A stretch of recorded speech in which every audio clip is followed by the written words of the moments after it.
உங்க உழைப்பை அவர் பார்த்திருக்கிறார்.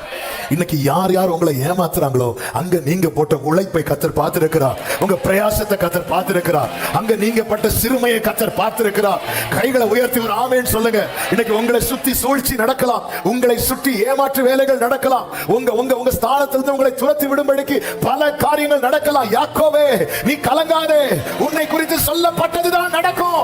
எத்தனை சூழ்ச்சிகள், எத்தனை ஏமாற்றுகள் உன்னை சுற்றி நடந்தாலும் நீ அந்த குடும்பத்துக்காக பட்ட பிரயாசம், அந்த குடும்பத்துக்காக நீ பட்ட பிரயாசம்,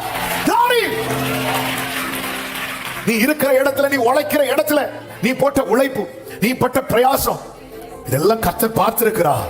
கர்த்தர் பார்த்திருக்கிறார். அதனாலதான் கோலும் கையுமாய் போனவனை 2 பரிவாரங்களோடு நீ பரிவாரங்களோடு தான் வருவாய். யாக்கோபின் உழைப்பை கர்த்தர் ஆசீர்வதித்தார்.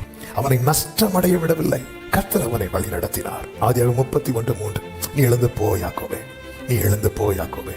அதன் அர்த்தம் என்ன? இனி நீ சிறுமைப்படக்கூடாது. அவன் இனி உன் உழைப்பு வீணாக கூடாது. ஹல்லேலூயா. சூழ்நிலைகள் மாறும்போது புரிந்து கொள்ளுங்கள், எல்லாம் அடைக்கப்பட்ட நிலையாக இருக்கும் போது உங்க மேல வேர்டு இருக்குது. கர்த்தர் ஒரு வாசலை திறக்க போகிறார்.